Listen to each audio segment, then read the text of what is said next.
वसुदेव सुतं देवं कंसचाणूरमर्दनं देवकी परमानन्दम् कृष्णं वन्दे जगद्गुरु। मूकं करोति वाचालं पङ्गुं लङ्घयते गिरिं। यत्कृपातमहं वन्दे परमानन्दमाधवम् शङ्करं शङ्कराचार्यं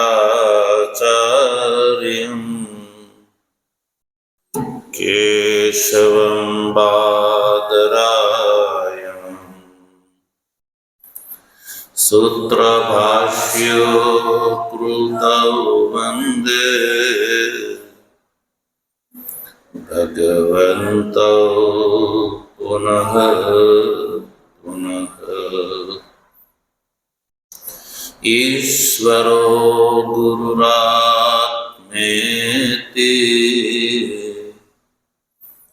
मूर्तिभेद विभागिने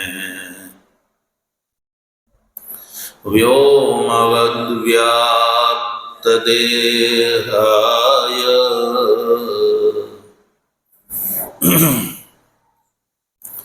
दक्षिणामूर्तये नमः। ओम शांति शांति शांति।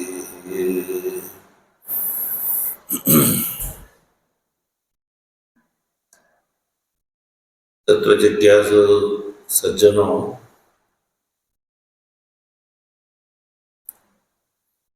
भगवत कृपाथी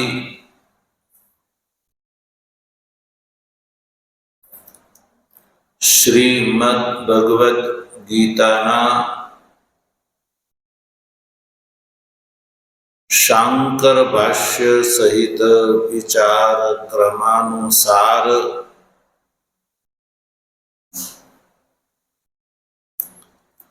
कर्मयोग नामक तृतीय अध्यायना 34મા શ્લોકનો વિચાર ચાલી રહ્યો છે।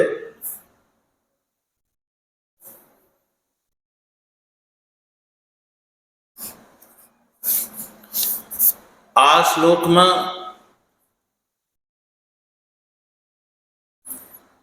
ભગવાન શ્રી કૃષ્ણ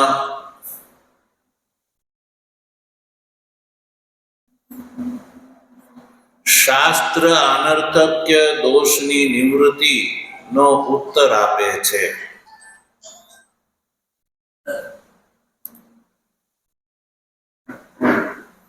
કારણ કે એ પ્રશ્ન હતો કે સર્વ જંતુ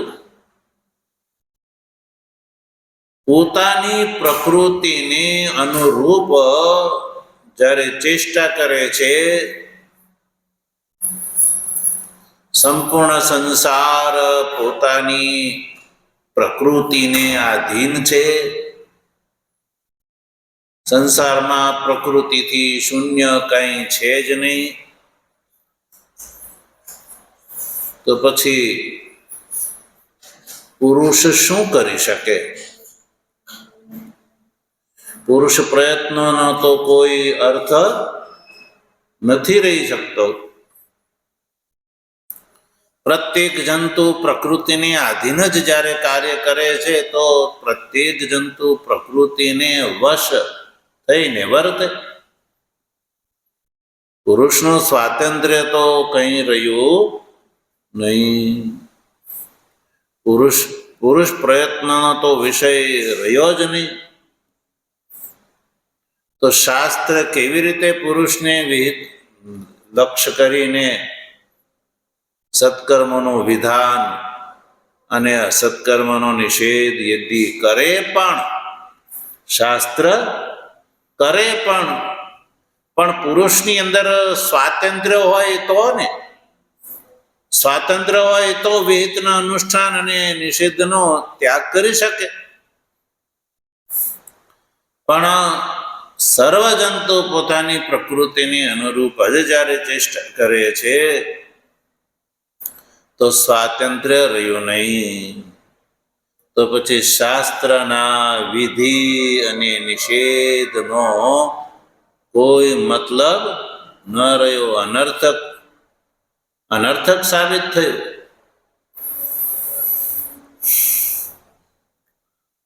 તો ભગવાન શ્રી કૃષ્ણએ આ વાતનો ઉત્તર આપ્યો કે એ વાત નક્કી છે કે ઇન્દ્રિયોના જે અર્થ છે શબ્દાદી વિષય, એ શબ્દાદી વિષયો પ્રત્યે રાગ અને દ્વેષ થવા એ અવશ્યમ ભાવી છે. રાગ અને દ્વેષ ઇન્દ્રિયોના અર્થો પ્રત્યે થવા એ અવશ્યમ ભાવી છે.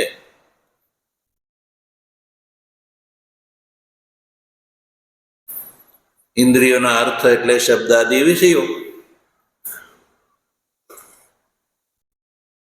ઇષ્ટમાં રાગ અને અનિષ્ટની અંદર દ્વેષ એ અવશ્યમ ભાવી છે. માનો એ પણ પ્રકૃતિને આધીન છે. પ્રકૃતિથી રાગ ને પ્રકૃતિથી દ્વેષ થાય છે તો ત્યાં સુધી તો પ્રકૃતિ પારવશ્ય છે. પણ ભગવાન કહે છે કે તૌ હિ અસ્ય પરિપંથિનૌ, રાગ અને દ્વેષ એ અસ્ય એટલે કે આ અધિકારી પુરુષને માટે પરિપંથી છે, એટલે શત્રુ છે. શ્રેયો માર્ગની અંદર એ શત્રુ છે, વિઘ્ન કરતા છે. જેવી રીતે માર્ગમાં જે તસ્કર છે એ વિઘ્ન કરતા છે, લૂંટી લે છે, એમ જે શ્રેયો માર્ગ ઉપર જે ચાલવા માંગે છે એના માટે આ રાગ અને દ્વેષ એ બેઉ શત્રુ છે. તો ભાઈ જ્યારે કોઈ વાત ખબર પડે કે આ મારો શત્રુ છે તો એ શત્રુની સામે તમે શત્રુ પાસે હથિયાર હોય ને તમારી પાસે હથિયાર ન હોય તો તમે લડી શકશો?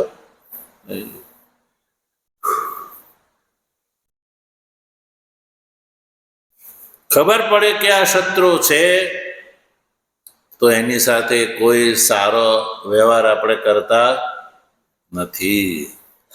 એનાથી આપણે દૂર થઈ જઈએ છીએ કે ભાઈ આ તો આપણો શત્રુ છે, હા આપણું તો હિત નહીં કરે પણ અહિત કરશે. તો પછી શત્રુ બુદ્ધિથી વ્યક્તિ જે છે એ એનાથી દૂર થઈ જાય છે. મિત્ર સમજીને, મિત્ર હોય તો મિત્ર પ્રત્યે નજીક જાય છે અને શત્રુ હોય તો એનાથી દૂર જતો રહે છે. તો શત્રુની સાથે કોઈ મિત્રતા કરતો, એટલે જેને રાગ અને દ્વેષ આ બંને શત્રુ છે એ સમજાઈ જાય તો શત્રુ બુદ્ધિ કરે તો તયો વશમ ન આગત છે. ભગવાન કહે છે કે એ બેવના વશમાં આવવું જોઈએ નહીં. એ બંને શ્રેયો માર્ગમાં વિઘ્ન કરતા છે. તો એવું સમજી અને હે અર્જુન એના વશમાં ન આવવું જોઈએ.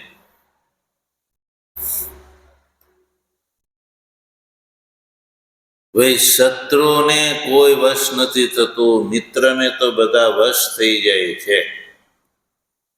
તો શત્રુથી તો વ્યક્તિ દૂર રહે છે. એટલે શત્રુ બુદ્ધિ થાય રાગ અને દ્વેષ પ્રત્યે, તો જ રાગ અને દ્વેષ જીતાય છે, અન્યથા નથી જીતા.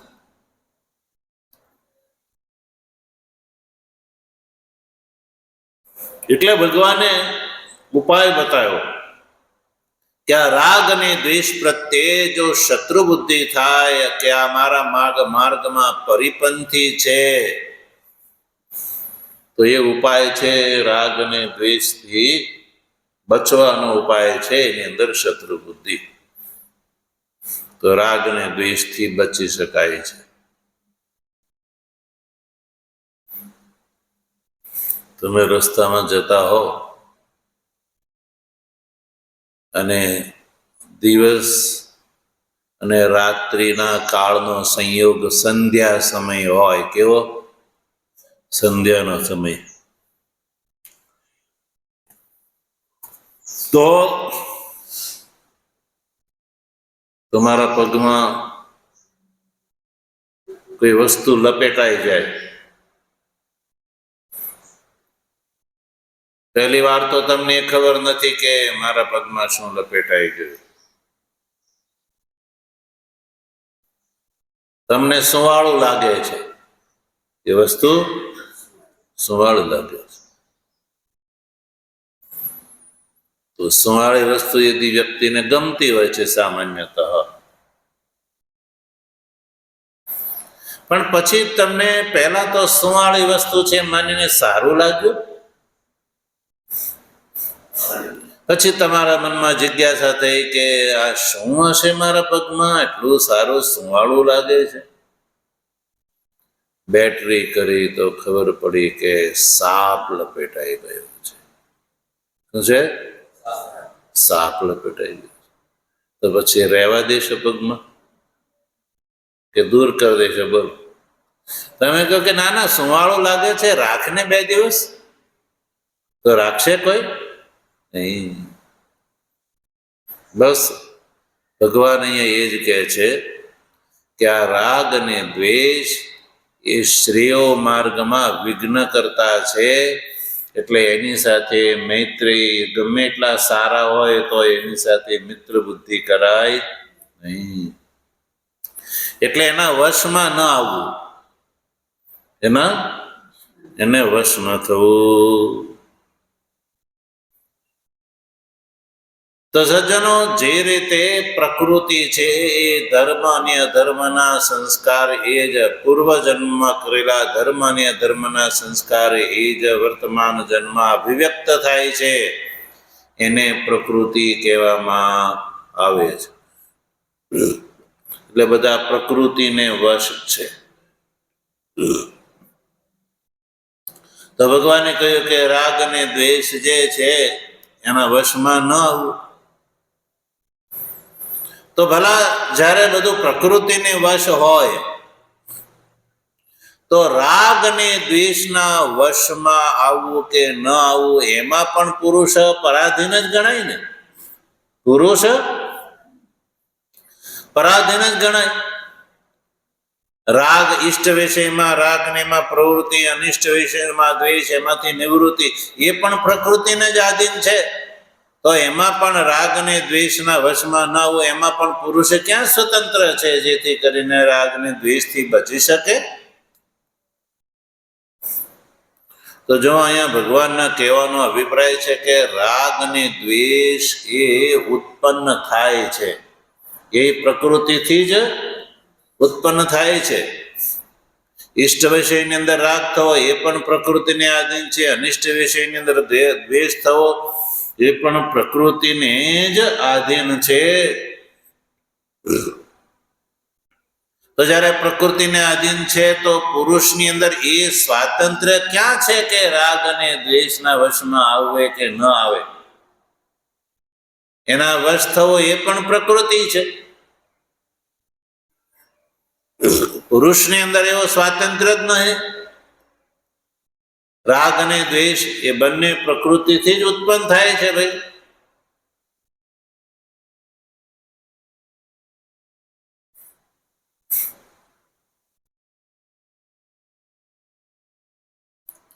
કે જે પૂર્વ જન્મના કરેલા ધર્મ અને અધર્મના સંસ્કાર વર્તમાન જન્મમાં અભિવ્યક્ત થાય છે એને પ્રકૃતિ કહેવામાં આવે છે સજ્જનો.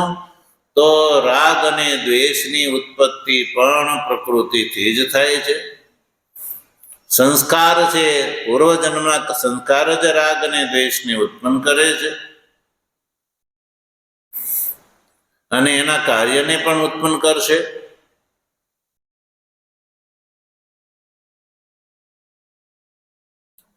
પ્રકૃતિ રાગ દ્વેષ પુરસ્સરા જ હોય છે અને એ જ પુરુષને કાર્યની અંદર પ્રવર્તક કરે છે અને એનો એ પ્રકૃતિનો નિગ્રહ કરવો કઠિન છે. તો પછી પુરુષ પ્રયત્નનો વિષય તો ન રહ્યો રાગ દ્વેષને જીતવા. તો કે ના, એવું નથી. રાગ અને દ્વેષ એ પ્રકૃતિથી ઉત્પન્ન થાય છે એ વાત સાચી છે, પણ જેમ સમજો કે અગ્નિ છે એ કાષ્ઠથી ઉત્પન્ન થાય છે. શેનાથી? કાષ્ઠથી અગ્નિ ઉત્પન્ન થાય છે અને અગ્નિની અંદર દાહકત્વ પ્રકાશકત્વ જે બે ધર્મો છે, તો ઉત્પન્ન થયેલી અગ્નિની નજીકમાં ચંદ્રકાંત મણિ મૂકી દેવામાં આવે તો પછી અગ્નિ જે છે એ શીતલ થઈ જાય છે. કેવી? શીતલ થઈ જાય. અથવા મંત્રના પ્રયોગથી પણ અગ્નિ શીતલ થઈ જાય છે સજ્જનો. એવી રીતે ઉત્પન્ન થયેલા રાગ ને દ્વેષ છે એ પૂર્વજન્મના સંસ્કારથી જ ઇષ્ટ વિષયની અંદર ઉત્પન્ન થાય છે, અનિષ્ટ વિષયની અંદર દ્વેષ ઉત્પન્ન થાય છે. તે ઉત્પન્ન થયેલા રાગ અને દ્વેષ જે છે એના એ જે કાર્યના પ્રવર્તક છે એની ઉપર પ્રતિબંધ જે છે એ પુરુષ પ્રયત્નથી લાદી શકાય છે.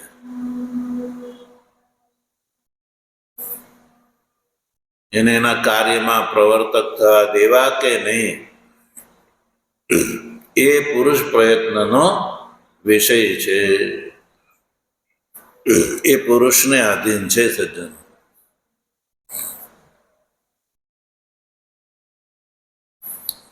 એ વાત ભગવાને કરી. એટલે કહ્યું કે તયોહો વશમ ન આગચ્છેત. એના વશમાં ન આવવું એ પુરુષ પ્રયત્નનો વિષય છે અને શાસ્ત્રનો પણ એ વિષય છે. શાસ્ત્રના અર્થની અંદર પ્રવૃત્ત જે છે એ થતા પહેલા જ શાસ્ત્રાર્થે પ્રવૃત્ત પૂર્વમેવ રાગ દ્વેષી વશમ ન આગચ્છેત. શાસ્ત્રના અર્થની અંદર પ્રવૃત્ત થતા પહેલા જ રાગ અને દ્વેષના વશમાં ન આવે. કારણ કે જે પુરુષની પ્રકૃતિ છે એ રાગ દ્વેષ પુરસ્સર જ પોતાના કાર્યની અંદર પુરુષને પ્રવૃત્ત કરે છે અને ત્યારે જ સ્વધર્મનો પરિત્યાગ અને પરધર્મનો અનુષ્ઠાન આ મનુષ્ય કરે છે. અને જ્યારે રાગ અને દ્વેષ જે છે એ એનો પ્રતિપક્ષથી એનું નિયમન કરવામાં આવે, પ્રતિપક્ષથી એટલે કે વૈરાગ્યથી એનું નિયમન કરવામાં આવે તો તદા શાસ્ત્ર દ્રષ્ટિ એવ પુરુષ ભવતી. એના પ્રતિપક્ષથી એનું નિયમન કરવું એ શાસ્ત્ર દ્રષ્ટિ પુરુષ ભવતી, એ શાસ્ત્રનો વિષય છે. ન પ્રકૃતિ વશ, એ પ્રકૃતિનો વશનો વિષય નથી. ન પ્રકૃતિ વશે વિષય.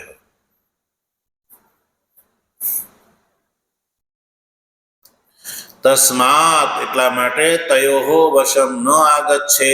તયોહો એટલે રાગ દ્વેષીઓ, રાગ ને દ્વેષ ને વશમાં ન થાય. કેમ કે યતઃ મને કેમ કે તૌ હસ્ય પરિપંથીનો. તૌ એટલે આ બંને, અસ્ય એટલે પુરુષસ્ય, આ પુરુષના પરિપંથી છે, વિરોધી છે, શ્રેયો માર્ગમાં વિઘ્ન કરતા છે. જેમ માર્ગમાં જતા તસ્કર વિઘ્ન કરતા હોય છે, એમ શ્રેયો માર્ગની અંદર વિઘ્ન કરતા છે. એ વાત જ્યારે સમજાય તો પુરુષ છે એને રાગ ને દ્વેષ, ઉત્પન્ન થયેલા રાગ ને દ્વેષના કાર્યના વશમાં નથી આવતો.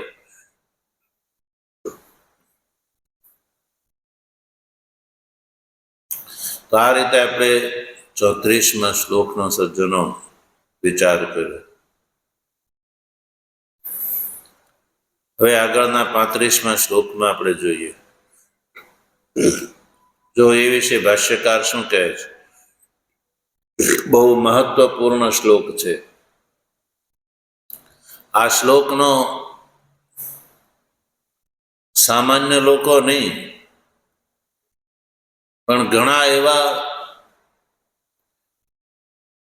ધાર્મિક સંગઠનો છે, એ પોતાના સ્વાર્થમાં, પોતાને અનુકૂળ આ શ્લોકનો જે છે દુરુપયોગ કરતા હોય છે અને લોકોને આ શ્લોકના માધ્યમથી લોકોને મૂર્ખ બનાવતા હોય છે, પોતાને વશીભૂત કરતા હોય છે. એ ખાસ એ શ્લોક આવે છે. એ શ્લોકનો અર્થ ગીતાના સંદર્ભમાં ખાસ સમજવો જોઈએ કે ભગવાન અહીંયા જે શ્લોકની અંદર સ્વધર્મ શબ્દનો પ્રયોગ કરે છે, તો એ સ્વધર્મથી ભગવાનને શું અભિપ્રેત છે, ભગવાને અહીંયા કયા સ્વધર્મની વાત કરી છે, એ ગીતાના સંદર્ભમાં સમજવાથી આવા જે લેભાગુ જે લોકો છે એ આ શ્લોકનો જે અન્યથા પ્રયોગ કરે છે એ લોકોને એનો બોધ થઈ જાય.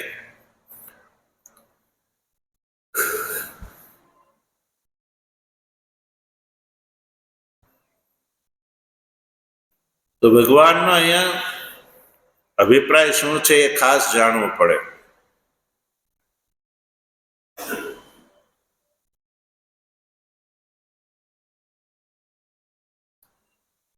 તો જો ભાષ્યકાર શું કહે છે, જે તત્ર રાગ દ્વેષ પ્રયુક્તો મન્યતે શાસ્ત્રાર્થમ અપી અન્યથા પરધર્મોપી ધર્મત્વાદ અનુષ્ઠેય એવ ઇતિ તદ અસત. આ પ્રશ્ન ઉભો થયો.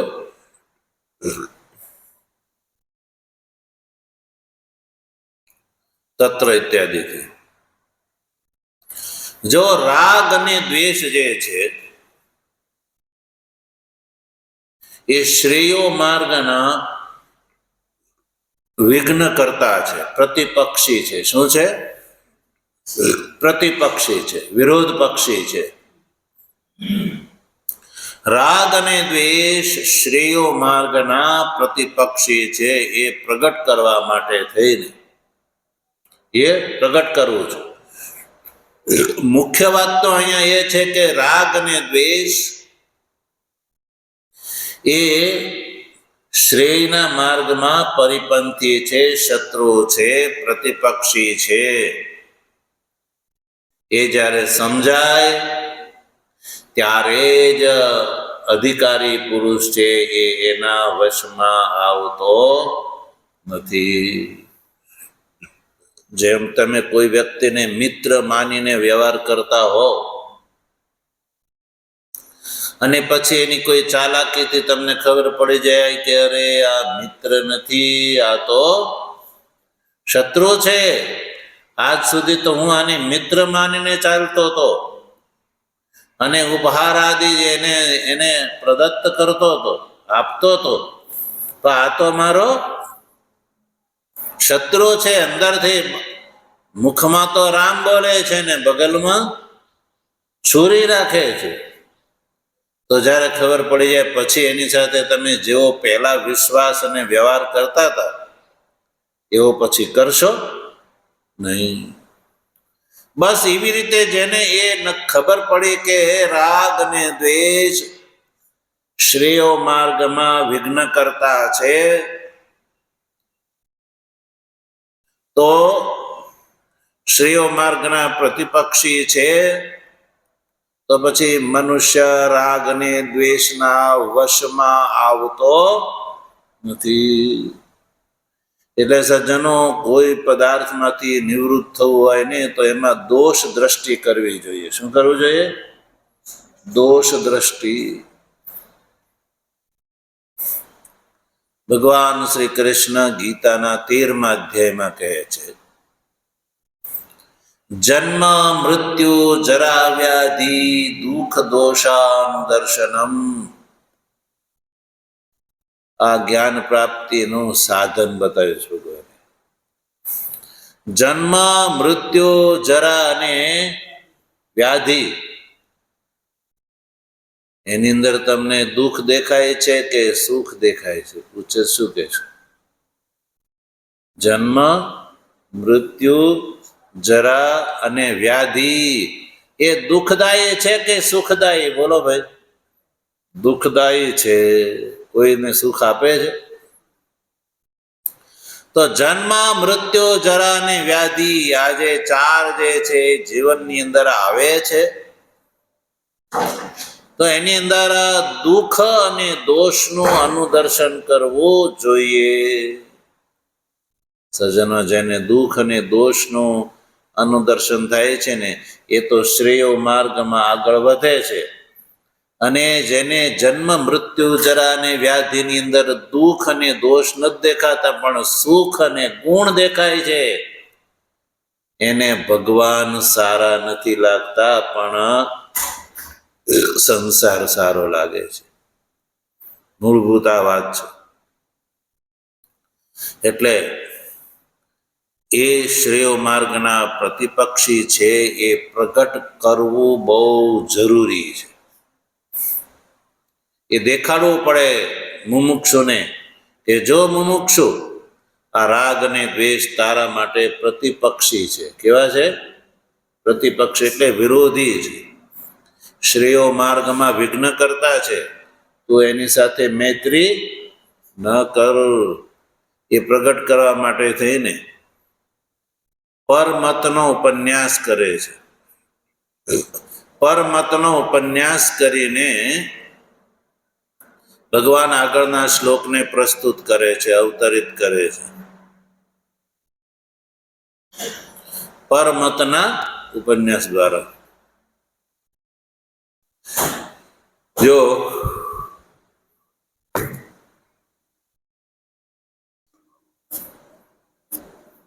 35મા શ્લોકનું અવતરણ. તત્ર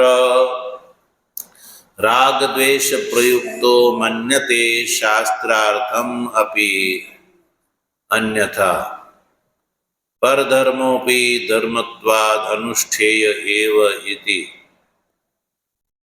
જો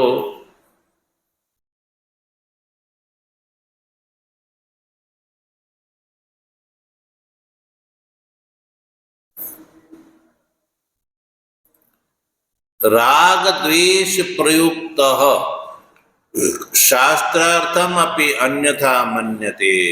જો ભાઈ રાગ અને દ્વેષ પ્રતિપક્ષી છે એ બતાવે છે. રાગ અને દ્વેષ કેવા છે? પ્રતિપક્ષી છે, વિરોધી છે. એ નુકસાન શું કરે છે? તો નુકસાન એ કરે છે કે જ્યારે મનુષ્ય રાગ અને દ્વેષથી દોરવાતો હોય, રાગ અને દ્વેષથી દોરવાયેલો મનુષ્ય છે એ શાસ્ત્રના અર્થને પણ અન્યથા માન્યતે. અન્યથા એટલે શાસ્ત્રનો જે અર્થ છે ને એને અન્યથા એટલે પ્રકારાંતરથી બીજા પ્રકારથી માને છે. શાસ્ત્રના અર્થને પણ એ સમજી શકતો અન્યથા એટલે ઉલટો માને છે. અન્યથા માનવો એટલે ઉલટો અર્થ માનવો. જે અર્થ હોય એ ન માનવો અને અવળો ઉલટો માનવો. શાસ્ત્રના અર્થને અવળો માનવો, ઉલટો માનવો. શાસ્ત્રનો જે અર્થ છે એ અર્થને ન માનીને એને અન્યથા કરવો એટલે અવળો માનવો અથવા અવળો સમજવો. આ વસ્તુ ક્યારે થાય છે? જ્યારે વ્યક્તિ રાગ ને દ્વેષથી પ્રયુક્ત હોય ત્યારે. તો રાગ અને દ્વેષના કારણે વ્યક્તિ શાસ્ત્રના અર્થને પણ અવળો માનવા તૈયાર થઈ જાય છે. તો શત્રુ કહેવાય કે મિત્ર? રાગ અને દ્વેષ શત્રુ કહેવાય કે શાસ્ત્રાર્થને પણ જેવો હોય એવો ન માનતા અન્યથા એટલે અવળો યા ઉલટો સમજે છે, ઉલટો માને છે. ક્યારે? જ્યારે રાગ અને દ્વેષથી વ્યક્તિ પ્રયુક્ત હોય તો ભાઈ ઉલટાને સવળો માને. જે અવળું હોય એને સવળું કરાવે તો એ મિત્ર કહેવાય. પણ જે સવળું હોય એને અવળું દેખાડે એને શું કહેવાય? શત્રુ જ કહેવાય ને. તો જ્યારે વ્યક્તિ રાગ ને દ્વેષથી ઘેરાઈ ગયો હોય છે ત્યારે શાસ્ત્રનો જે અર્થ છે એ અર્થને અર્થ ન સમજી છે ને પણ એને અન્યથા સમજે છે. શાસ્ત્રના અર્થને પણ એ અવળો સમજવા લાગી જાય છે. અને અવળો સમજવાથી શું નુકસાન થાય છે?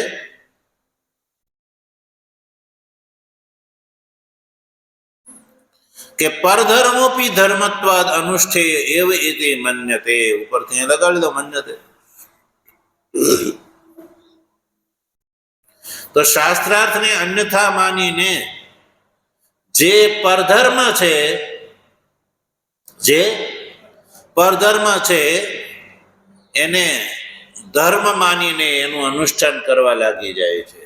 પરધર્મને ધર્મમાં સ્વધર્મ માની અને એ અનુષ્ઠેય છે, અનુષ્ઠાન કરવા યોગ્ય છે એવું એ માનવા લાગી જાય છે.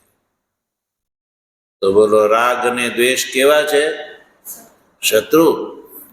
કે જે પરધર્મ છે એને એ સધર્મ માનીને અનુષ્ઠાન કરવામાં પ્રવૃત્તિ કરાવી દે છે.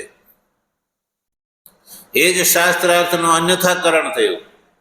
શાસ્ત્રાર્થનું અન્યથાકરણ એ છે કે જે સ્વધર્મ પરધર્મ જે છે એને ધર્મ માનીને એનું અનુષ્ઠાન કરવું. જે પરધર્મ છે એનો ધર્મ માનીને અનુષ્ઠાન કરવું. સજ્જનો, એ જ તો અવળો અર્થ હતો. એ જ શત્રુ થયું. એનું જ નામ શત્રુત્વ, જે અવળું ચલાવે.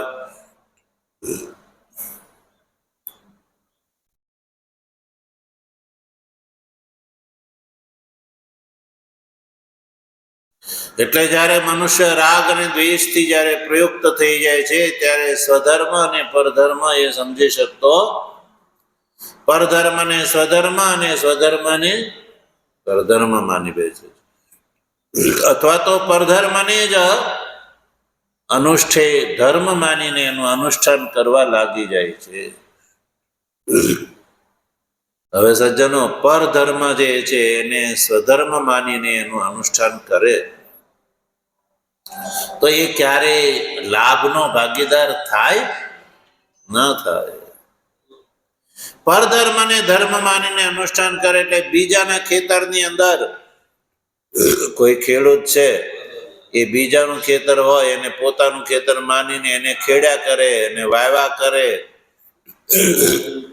તો જ્યારે વાઢવાનું થાય, લણવાનું થાય ત્યારે પેલો ખેડૂત આવે કે ભાઈ આ તો મારું ખેતર છે. તો પેલો કે ભાઈ અરે મેં ખેડ્યું છે, મેં વાવ્યું છે, ખાતર નાખ્યું છે, પાણી પાયું છે, અત્યાર સુધી તો ક્યાં ગયો હતો? તો પેલો કે ભાઈ એ મારે શું જવાનું, આ ખેતર તો મારું છે તે તારા ખેતરમાં તારે કરવો જોઈએ ને મારા ખેતરમાં શા માટે તારે વાવવું જોઈએ? યા તો કરાર કર્યા હોય, ગીરો રાખ્યો હોય તો બરાબર છે, પણ જાણ્યા વગર કોઈ વ્યક્તિ બીજાના ખેતરની અંદર પોતાનું ખેતર માની અને આખો વર્ષ મહેનત કરે અને જ્યારે પાક લણવાનો આવે ત્યારે ઓલો ખેતરનો મૂળ માલિક આવીને કે અરે આ તો મારું ખેતર છે, તો ભાઈ તમારે છોડવું પડે કે નહીં? બોલો. તો બીજાના ખેતરને પોતાનું ખેતર માનીને ખેડવા માંડે એમ આ મનુષ્ય જે છે એ પરધર્મને ધર્મ માનીને અનુષ્ઠાન કરવા લાગી જાય તો એ જ શાસ્ત્રના અર્થનું અન્યથાકરણ છે. એ ક્યારે થાય છે? રાગ અને દ્વેષથી મનુષ્ય પ્રયુક્ત હોય છે ત્યારે. એટલે એનાથી એ સિદ્ધ થાય છે કે રાગ અને દ્વેષ છે એ પરિપંથી છે, એવું ભગવાન કહેવા માંગે છે. કેવા છે? પરિપંથી છે.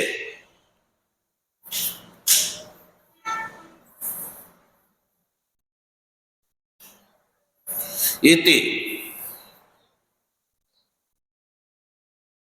તદ અસત તત્ર રાગ દ્વેષ પ્રયુક્તો મન્યતે શાસ્ત્રાર્થમપી અન્યથા પરધર્મોપી ધર્મત્વાદ અનુષ્ઠેય ઇતિ. તદ અસત. તો આ જે શ્લોક છે એનું વિશેષ વિવેચન ભગવાનની કૃપા હશે તો આગળ કરીશું. ઓમ વસુદેવ સુતં દેવં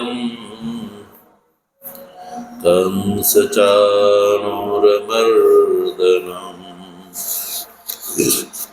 દેવકી પરમાનંદમ કૃષ્ણં વંદે જગદ્ગુરુ.